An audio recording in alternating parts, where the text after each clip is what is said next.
We're going to take a look at this fantastic amplifier that I paid about $10 for off of Amazon.com. And this is made by that wonderful company known as Lepai or Lepai. And although when I found this on Amazon, I didn't see it as a car or an automotive amplifier, but yet this is the box that it comes in. This is the Lepai whatever you want to call it, LP-808 amplifier. I have not opened it. I have not even tried it yet. We're going to try it together. Before we get into it, I'd like to explain some of the features that are in Engrish here on the front cover, and it's quite hilarious. It says 12-volt amplifier, hi-fi stereo audio amplifier. Fashion exquisite, okay? Beautiful, generous, tone transparent. Now, I don't know about you, but when I was looking for an amplifier, those were the three key features I was looking for, all right? Now, if we look down at the product features down at the bottom, it says, Vogue is fine, cleverly made beauty, function overall, to the utmost show mini Vogue manner. Outer shell adopts an aluminum metal alloy material, surface through spray, sand, anode, to oxidize to apply color a processing. The beauty is generous, eliminating heat. The effect is the best. Inside, place the car stereo set appropriation power to enlarge a mold piece. Have power sturdy, lose really small, tone color deeply sweet characteristics. Are you getting this so far? And last but not least, auxiliary high fidelity audio frequency inputs and easily connect to an extensive audio-visual product of CD, DVD, PC, and MP3, etc., each kind of sound source. Of course, it's made in China. All right, so now that you know all of the features of this unit, and if you want to read them in Chinese, you can do so on the opposite side of the box, and it probably makes more sense in Chinese. Anyway, if you open up the box, this is all you get for a power connector. So I guess they think everybody who buys this is a mad scientist because this is all you get for power. So good luck with that one. In my case, I have this universal power supply that I also got off Amazon. It cost more than this amplifier did. It was about $17. But it's very cool. You might want to get you a hold of one of these. It's a model 9825-L. And it's just your basic run-of-the-mill universal power supply. It's got 12 volt all the way down to 3 volt. And of course this unit requires 12. So we're going to leave it there. It comes with a plethora of different plugs. So I've matched one already with the plug that came with it. And as you can see here, I have attached that plug to the end here. I'll kind of get closer to the camera so you can see them. Okay, so there they are. There's theirs and there's mine on this side. All right, so I won't need all the rest of these, at least for this test today. Sitting on the table here with us, we have my DCC Philips, which I used in another review of a Lepai amplifier. In fact, it was for the more popular one that people are looking for reviews on. So you can see that on my channel. I've brought the same two Durabrand speakers in to check out this review. So if you compare the two videos side by side, then you can kind of compare whether or not you want to spend $10 or $20 on an amplifier. All right. So let's see. Maybe you've already got one of these universal plugs, and if that's the case, then the $10 one might be better for you. So let's open it up, and we are going to connect this together so you can see how the whole process works. So this is all you get, a box and this nice little foamy material here. So here you go. This is your Lepai LP-808 CD, PC, MP3 in Super Bass 2-channel output power amplifier. And there's the front. It is quite, what was the word that they used? Beautiful, generous. Yes, it's quite beautiful, generous. We got your super bass button here. Now on the other unit I tested, this was actually a bypass button for the treble and bass, but apparently maybe it's the same thing, but they're calling it super bass on this particular unit. We have a power switch over here on the left. We have treble, bass, volume. Some cute little LEDs down here. Turn it over to the back.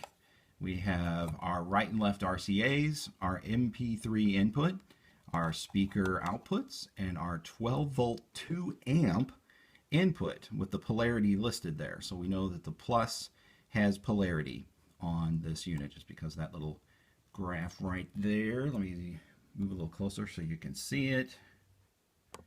Come on, camera. There we go. All right. And it accepts speakers anywhere from 2 to 8 ohm. That is quite the range of ohmage for speakers. So just about any speaker you can find will hook up to this, including most car speakers. So we're going to hook Mr. Phillips up to the MP3 input here on the side, since that's the kind of plug I've got. Mr. Focus, hello, where are you? There we go. Now we're going to put the power plug here, plug that into the wall, which is off the camera, which you cannot see. Let's see, I've got a spare plug right here. And let's see, to check the polarity of this thing, inside, like right there, it just shows those little arrow, and that's the positive right there. What does that say? That is, I don't know what that says on there. Let's plug it in and make sure we got our polarity correct. I don't think I do. Alright, so let's switch it. This just pulls out. Plug that back in there. There we go. Now we got a light. Can you guys see that? Okay, there it is. Alright, so now we're going to hook the speakers up. Now in some cases, you're going to have to deal with polarity yourself, but it is very important. You can see here that these wires are already color-coded black and red, which makes it really easy for me. Sometimes you get speaker wire that doesn't have black and red. Maybe it just has no color and maybe a white stripe. In that case, it doesn't matter because you just pretty much set the polarity yourself. Just make sure that if you use the white wire on plus, that you use the white wire on plus on the back of the speaker. But as you can see on this speaker, the wire just goes right in there. So let's put the black in the little minus and the plus in the little plus. Okay, and then we're going to do the same thing here. And it looks like one of my wires is already frayed. It's afraid. It's absolutely afraid. Okay, here I'm going to do something crazy. I'm going to strip it with my teeth. Do not try this at home. It is very dangerous. You could ruin your teeth. And your mother would be very, very upset with you. Alright, so plus goes into here. Minus goes into here. Alright, now since I've got them backwards, once again I don't have a cord long enough here practically. Alright, since I've got them backwards, this speaker is going to be our right speaker. This one's going to be our left. Make sure they're still on camera here. Alright, there we go.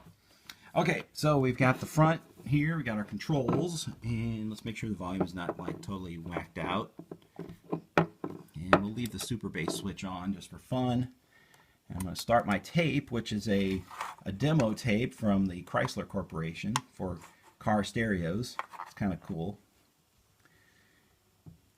And we'll see if we can get some sound out of this thing. Waiting for the leader to get through its deal there. The select oh, there we go. Which is marked SEL or SEL. The hours will appear together with a colon that flashes on and off. Rotate the tuning knob clockwise to advance the hour setting, or counterclockwise to turn it back. So there's our bass turned all the way down. After the hour has been set correctly, depress the SEL button again to switch the display to minutes. Adjust the minute setting in the same way the hours were set. So you can see when we increase our volume, our little LEDs start dancing down here. This will lock in the correct time setting and restart the clock. Remember, you may also use the cell button to switch back and forth between radio frequency and the digital clock.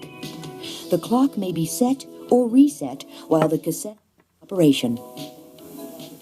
Now, we'll move on to the speakers. Chrysler's wide-range, high-quality speaker systems are designed, balanced, and individually tuned to your vehicle's environment to deliver true fidelity, precise reproduction, and powerful performance. All right. Well, what do you guys think? The LP-808 versus the other one, and I forget the model number already. It was another LP unit from Lepai, and this is the cheaper one.